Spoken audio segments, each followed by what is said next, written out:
Mesdames, Messieurs, bonjour et bienvenue dans cette nouvelle journée au sein du JTEX Africa Marrakech. Nous sommes aujourd'hui dans le village Startup. Nous allons discuter avec de nombreux jeunes innovants. Nous allons leur demander de partager avec nous leurs défis, les difficultés auxquelles ils font face. Et nous allons aussi leur demander si l'écosystème du business marocain les aide, les encourage, les fait grandir et les aide à perfectionner leur startup. On est Airload, une boîte, plutôt une entreprise qui est spécialisée dans la création de solutions, qui règle des problèmes courants que les gens font face avec, et du coup on essaie vraiment de créer des solutions adaptées à chaque besoin. On a la solution Airload Network qui est une solution de réseautage. C'est une carte de visite digitale et en même temps des cartes, des produits NFC qui se lient directement à notre solution. On a une multitude de choix, on a plus de 100 produits avec plusieurs variantes, avec plusieurs matériaux possibles et tout ça. Et on a aussi la solution Airload Avis qui est une solution de e-réputation, de collecte d'avis et aussi qui accompagne les établissements qui ont des fiches Google Maps à améliorer leurs fiches Google Maps et aussi à avoir une meilleure visibilité de l'activité de chacun de ses employés. Donc on est les seuls actuellement dans le monde à avoir une solution qui est vraiment très simple à utiliser et aussi facile pour pouvoir tracer ses employés et avoir une meilleure traçabilité sur le point de vue collecte d'avis. Monsieur Mkhtari, qu'est-ce qui a plus motivé vos décisions de créer ce projet? Est-ce plutôt un souci environnemental? Est-ce plutôt un souci de transition digitale? Qu'est-ce que c'est au juste? Donc, sincèrement, l'histoire a commencé par, on va dire, on voyait vraiment beaucoup de clients à nous, vu qu'on a une agence de communication au nom de Digix.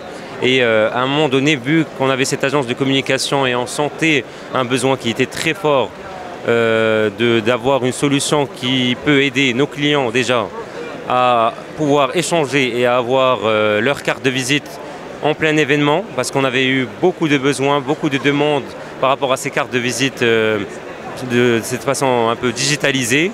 Et du coup, on a créé cette solution. On a commencé petit à petit à entendre et à écouter nos clients. Et maintenant, notre boîte, notre agence de communication Digix a permis, on va dire, à tous nos clients d'intégrer des solutions innovantes directement sur leur commerce, sur leur business, pour les aider et les accompagner. Et du coup, notre but vraiment, c'est quoi? C'est d'innover, de créer et d'intégrer ça directement et de faire face, de confronter nos clients à ces innovations pour voir ces réactions. Si ça l'aide, on met en commercialisation et on accompagne un maximum de personnes. C'est très intéressant. Alors, je voulais vous demander une autre question. On va s'éloigner un petit peu de tout ce qui est technique. Vous êtes une jeune start-up marocaine. Est-ce que vous trouvez que l'écosystème marocain encourage un petit peu l'innovation, les jeunes start-up, etc.? Sincèrement, je trouve que l'environnement, on va dire l'environnement, ou plutôt le cadre du ministère, le ministère en gros, et même de l'ADD, de tout type d'organisation qui est lié à l'accompagnement, on va dire, des Marocains. Et là, malheureusement, il y a une certaine, on va dire, moi, le seul point que je trouve injuste pour l'instant, c'est le point de l'évaluation. Malheureusement, l'évaluation, le type d'évaluation n'est pas encore mis au point, je trouve.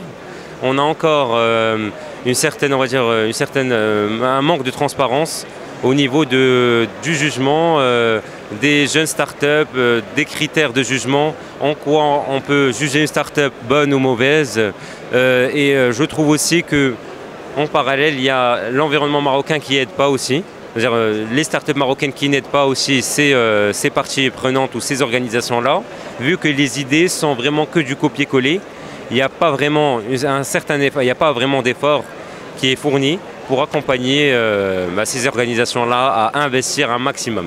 Nous, sincèrement, on n'a jamais eu de levée de fonds, ou plutôt d'investissement ou de subvention.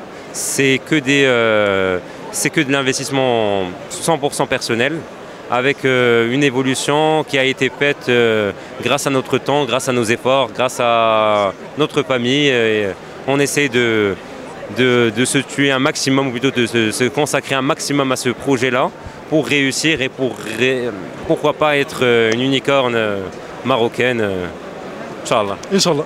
Alors j'ai une dernière question pour vous. Vous êtes un exposant ici au JTEX. Quelles sont vos attentes de ce salon? Qu'est-ce que vous cherchez ici? Donc par rapport à ce salon, on est très heureux déjà du flux et de la demande qu'on reçoit chaque jour. On est vraiment tellement, tellement demandé, et c'est très très bien. On a compris que notre qualité de service a été très bien appréciée sur ce JTEX-là, vu qu'on fait de l'impression sur place de cartes de visite. On accompagne les gens qui n'ont pas de carte de visite à avoir une carte de visite digitale. Et en parallèle, on a eu plusieurs rencontres avec plusieurs investisseurs, plusieurs on va dire, partenaires. Et ça a été vraiment un excellent. Moi, je trouve que ça a été de jour en jour, d'année en année, les éditions s'améliorent.